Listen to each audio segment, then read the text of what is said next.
ඔන්න ඉතින් අද පොඩි ගමනක් යන්න තමයි ලෑස්තිය. කල්පනා කරලා කලින් ගියපු පන්විල පැත්ත තියෙන තැනකට ආයෙත් වතාවක් යන්න තමයි පොඩ්ඩක් කල්පනා කරේ. කලින් ගියපු ගමනක්මයි. ඉතින් ඔන්න අපි පන්විලට ඇවිල්ලා පන්විලෙන් බඹරැල්ල පාරේ ටිකක් ඉස්සරහට ආවා. ටිකක් ඉස්සරහට ඇවිල්ලා උසාවිය පහු කරලා යද්දී වම් අත පැත්තට මෙන්න මේ වගේ පාරක් තියෙනවා. ඔන්න ඔය පාරෙන් තමයි අද අපේ ගමනාන්තයට අපි යන්න ලෑස්තිය තියෙන්නේ. ඔය පාරේ ටිකක් ඉස්සරහට යද්දි මෙන්න මේ වගේ හරිම ලස්සනයි. ඔයාලා ගිහින් තියෙනවා නම් හුළුගඟ අලකොළ වතුවේ ආයේ පැත්තේ. ඒ පාරේ තියෙන ලස්සන වගේම තමයි මෙන්න මේ පාරත්.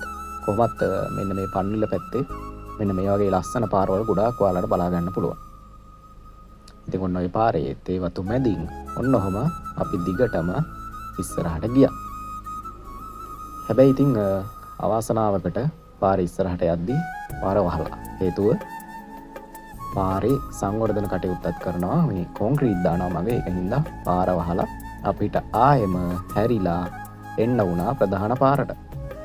ප්‍රධාන පාරට ඇවිල්ලා හාතලේ තේ කර්මාන්ත ශාලාව ළඟට ආවා. තේ කර්මාන්ත ශාලාව ළඟින් වම් අත පැත්තට මෙන්න මේ වගේ පාරක් තියෙනවා. අපේ ගමනාන්තයට ඔන්න ඔය පාරෙමුත් යන්න පුළුවන් හින්දා අපි ඔන්න ඔය පාරේ වම් අත පැත්තට උඩට අපි හැරුණා.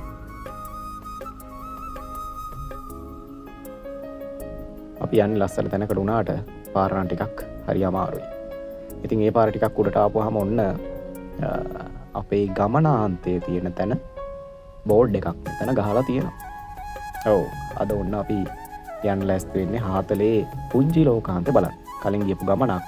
හැබැයි ආයෙත් වතාවක් යන්න විතර. කලින් යද්දි නම් හොඳට අවුව පායලා තිබ්බා. හැබැයි අද නම් පොඩ්ඩක් වැහිබර කාලගුණයක් තමයි තියෙන්නේ. ඉතින් ওই පාරේ අපි උඩට එද්දී මෙන්න මේ වගේ තමයි තියෙන්නේ. කන්දක් තමයි යන්න තියෙන්නේ. වාහනයක එනවා නම් ඔයාලට බයික් එක්ක යන්න පුළුවන්. ත්‍රිවිල් එක්කුත් ගැටලුවක් නැහැ. නැත්නම් වෙන වාහනයක නම් නිකන් 4 wheel වගේ වාහනයක නම් හරිම පහසුවෙන් මේ පාරවල වල යන්න පුළුවන්. පාර ලස්සන වුණාට, පැත්ත ලස්සන වුණාට මේ පැත්තේ ජීවත් වෙන මිනිස්සු කොච්චර දුකක් විඳිනවද කියලා අපිට යද්දිම හිතා ගන්න පුළුවන්. මං කිව්වනේ ඉතින් අද ඉන්නේ පන්විල කියලා. පන්විල කියපුවාම ඉතින් ඔයාලට මතක් වෙනවා දියලි මාලාවක්, කඳු මාලාවක්, ඔය වගේ ලස්සන තැන් ගොඩාක් ඔයාලට මතක් වෙනවා. ඉතින් ඒ වගේ තැන් වලින් එකක් තමයි මෙන්න මේ හාතලේ පුංචි ලෝකාන්තය. මං ඔයාලට එද්දි කිව්වනේ පාරවල් කිහිපයක් තියෙනවා කියලා. ඉතින් ඔයාලා ළඟින් එනවා නම් ඔය පන්විල පහු කරලා එද්දි උසාවිය පහු කරලා වම් අත පැත්තට තියෙන උඩට තියෙන පාරෙන් ඔයාලට එන්න පුළුවන්. නැත්නම් හාතලේ තේ කර්මාන්ත ශාලාව ඉස්සරහින්ම තියෙන පාරෙත් ඔයාලට එන්න පුළුවන්.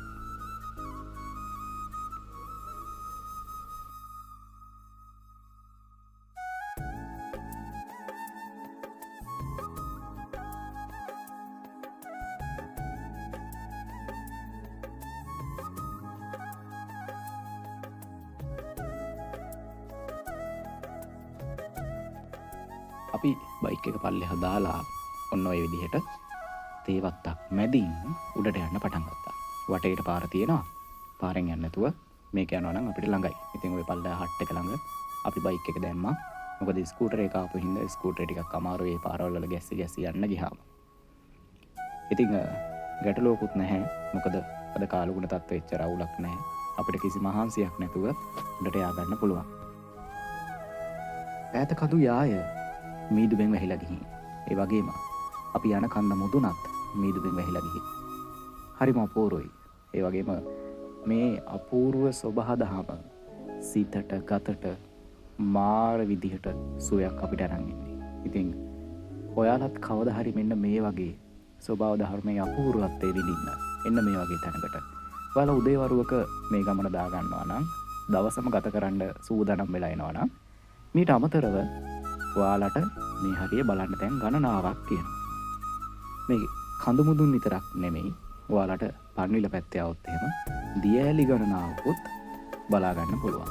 ඉතින් ඔන්න ඉතින් අපි කොහොම හරි උඩට ආවා.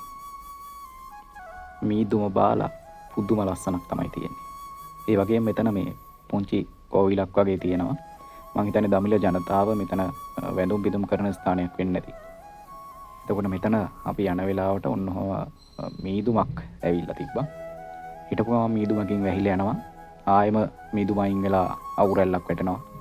ඉතින් මාරම ලස්සනයි. උඩට ආපුවම මෙන්න මේ වගේ තැන්නක් ඔයාලට බලා ගන්න පුළුවන්. මෙතනත් බෝඩ් එකක් ගහලා තියෙනවා. ඒ බෝඩ් එකේ ගහලා තියෙන පැත්තට තමයි යන්න තියෙන්නේ. එතකොට මෙතන පුංචි වැවක් වගේ හදලා තිනවා මේ පොඩි එකක්. මම හිතන්නේ මේ මොනවා හරි වකාවන් වලට වතුර දාන්න වගේ හදපු එකක්. ඉතින් ඈතින් ඔයාලට මේ උන්නස්ගිරිය කඳු මුදුන අන්න ඒ වගේ දේවල් ටිකක් බලා ගන්න පුළුවන් කඳු. ඉතින් ඔන්න අපි ළඟා වුණා පුංචි ලෝකාන්තයේ තියෙන තැනට. හරිම ලස්සනයි වටපිටාව හදනම්. වලාකුළු වලට සමාන්තරව ඉන්නා වගේ හැඟීමක් තමයි තියෙන්නේ. සමහර වෙලාවට වලාකුළු වලටත් උඩින් ඉන්නා වගේ තමයි අපිට තේරෙන්නේ. කොහමරි ඔයාලට මෙතන කාලුගණය පැහැදිලි දවසක නම් නකර්ස් කඳු පන්තියේ කඳු රාශියක් ඔයාලට බලා ගන්න පුළුවන්.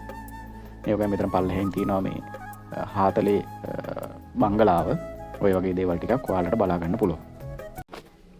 ඔන්න ඉතින් අපි උඩට ඇවිල්ලා නිකන් හිටියේ නෑ. පොඩ්ඩක් ඇවිද්දා වටපිටාව බලන්න. තැන්න වගේ තියෙන හින්දා අපිට ඇවිදින්න නම් ගොඩාක් තැන් තියෙනවා. මේක මං හිතන්නේ ගම්මානයකට යන පාරක් වෙන්නේ නැති. කොහොම නමුත් මේ ගස් අතරට මීදුම වැටිලා පුදුමාකාර ලස්සනක් තමයි අපි ගිය වෙලාවේ තියෙන්නේ. කලින් ආපු වතාවේ නම් හොඳට අවුව වැටින නිසා අපිට දාඩිය පුද්දාගෙන තමයි මේක ඇවිදින්න උනේ. හැබැයි අද නම් මාරම ලස්සනක් මීදුම වැටිලා කිසිම මහන්සියක් නැතුව අපිට ඇවිදින්න පුළුවන්.